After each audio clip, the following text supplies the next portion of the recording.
at another record high.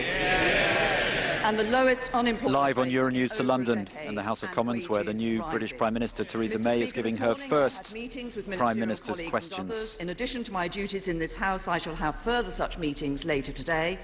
This afternoon I will travel to Berlin to meet Chancellor Merkel to discuss how we implement the decision the British people took in the referendum, and I expect we will also cover a number of other pressing international issues, and tomorrow I will visit Paris for similar discussions with President Hollande. John Glenn, can I warmly welcome the Prime Minister to her place? And can I ask the Prime Minister, given her unwavering commitment to deliver economic stability and national security in our United Kingdom's interest, does she welcome Monday's emphatic vote in this House for the Trident Successor Programme? And will she ensure that economic stability and national security remain the guiding principles of her premiership? Well, can I thank my honourable friend for his kind remarks, and can I join him in enthusiastically welcoming the vote that was taken in this House to renew our nuclear deterrent on Monday evening.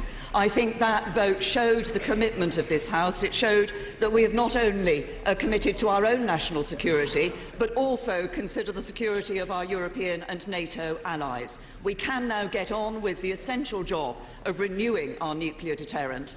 And can I thank those 140 Labour members of Parliament who put the national interest first and voted to renew the nuclear deterrent. Jeremy Corbyn! Thank you, Mr. Speaker. Can I welcome the Right Honourable Member to her first Prime Minister's question time and congratulate her on her appointment and becoming the country's second woman Prime Minister.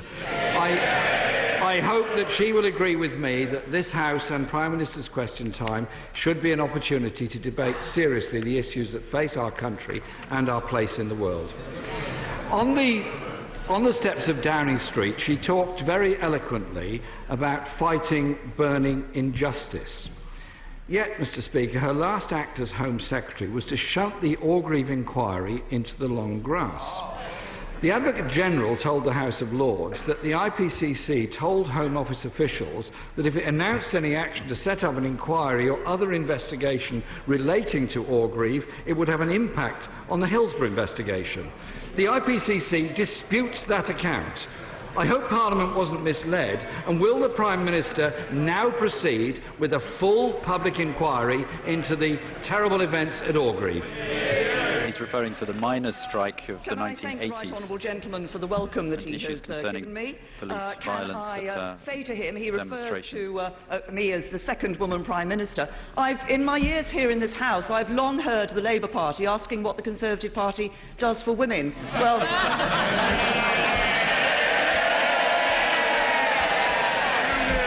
just keeps making us Prime Minister. I welcome the comments he's made about Prime Minister's questions. We do debate serious issues in Prime Minister's questions. I look forward to the exchanges he and I will have, and I hope we will be having those exchanges over this dispatch box for many years to come.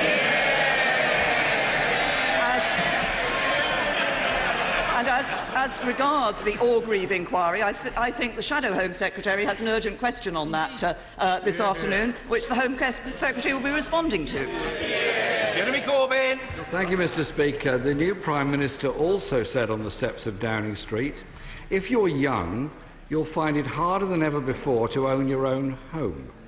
In 1998, more than half of working households of people aged 16 to 34 were buying their own homes.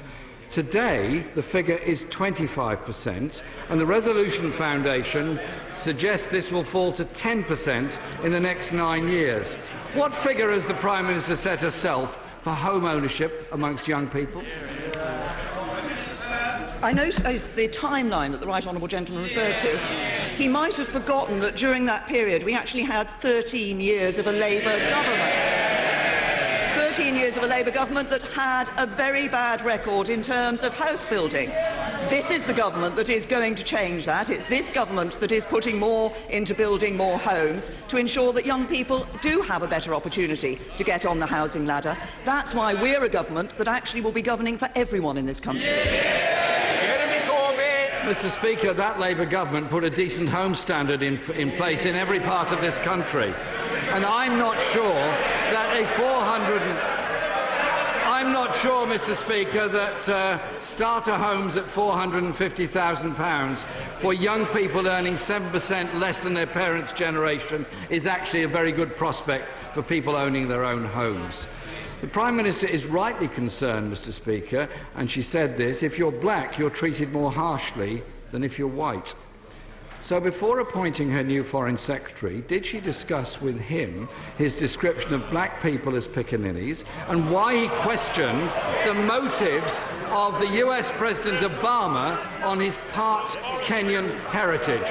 Referring to comments by Boris Johnson, the new Foreign Secretary.